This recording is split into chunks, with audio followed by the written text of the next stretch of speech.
Je vais commencer avec un sujet que j'ai eu beaucoup de.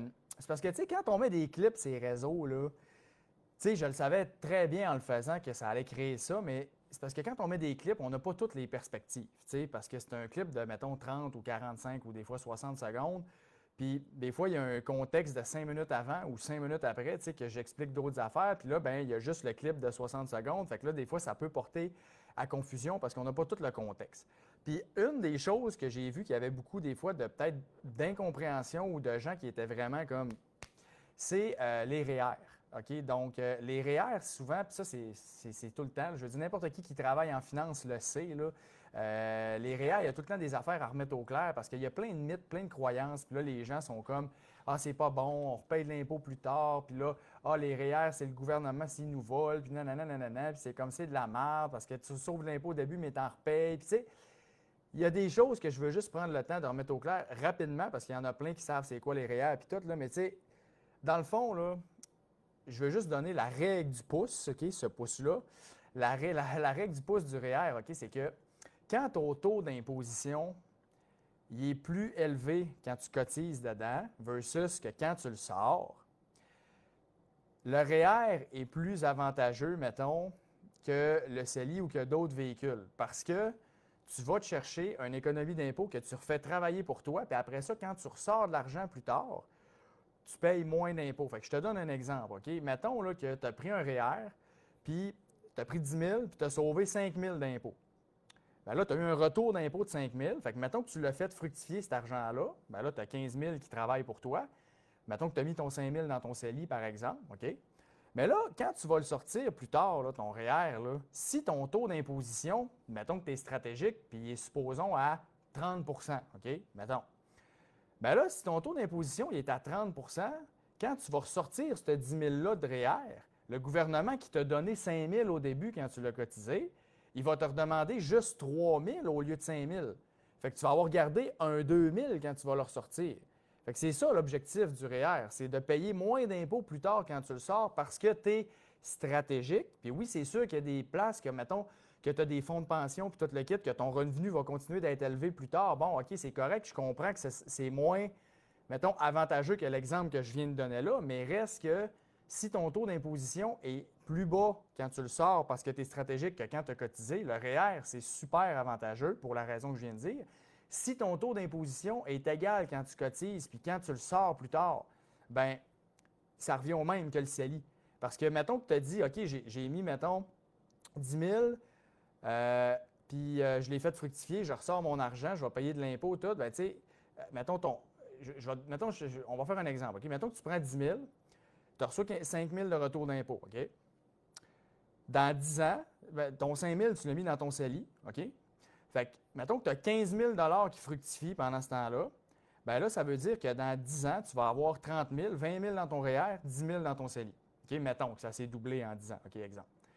Fait que là, quand tu vas sortir ton REER, mettons que tu es imposé encore à 50 puis que c'est la même affaire, le taux d'imposition, il est pareil. Bien, tu vas payer 10 000 d'impôts sur ton REER quand tu vas le sortir, fait qu'il va te rester 10 000, puis tu vas avoir 10 000 de CELI qui va être là, donc tu vas avoir 20 000 au total.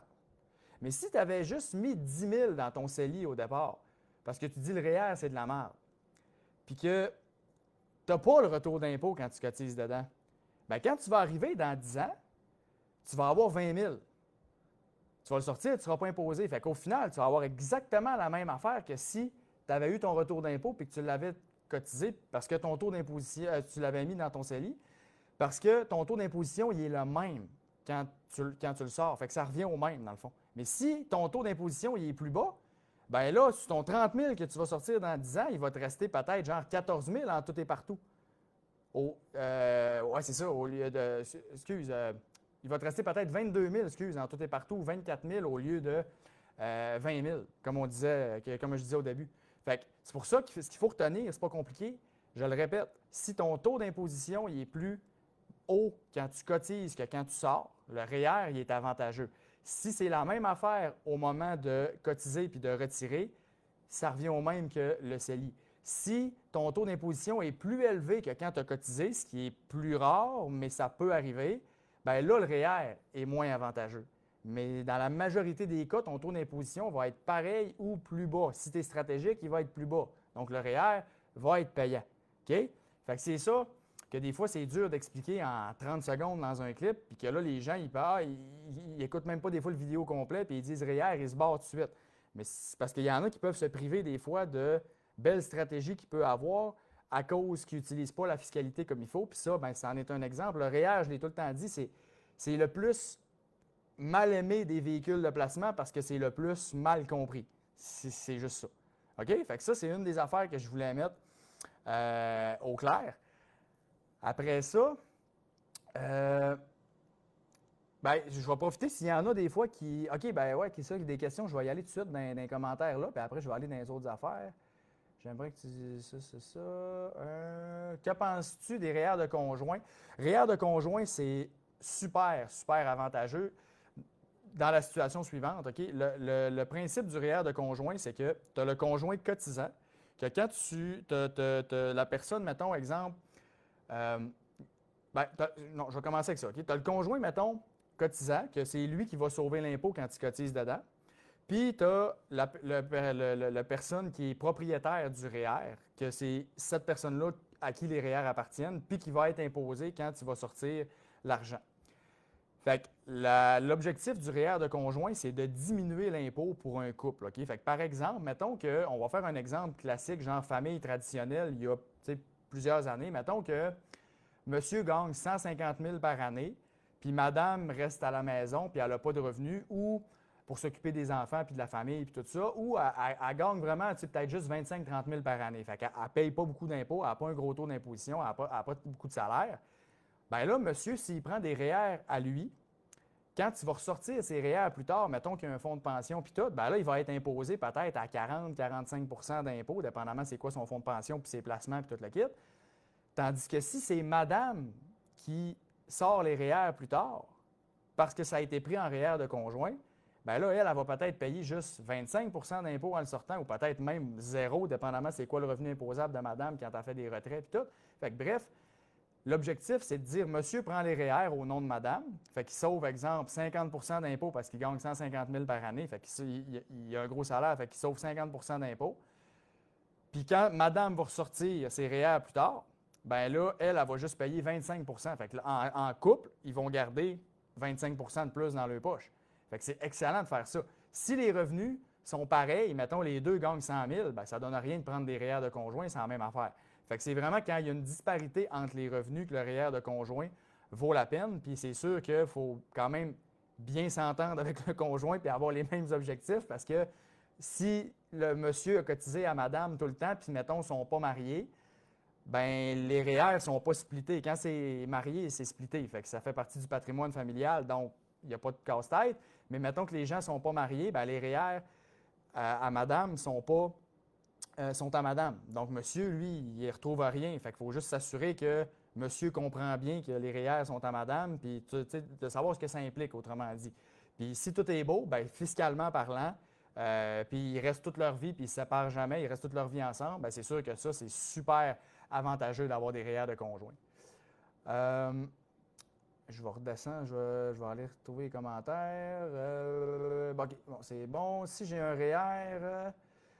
et un fonds de pension REGOP du gouvernement, avantageux de faire comme tu dis, bien, en fait, c'est parce que, tu sais, ton fonds de pension, là, ça dépend.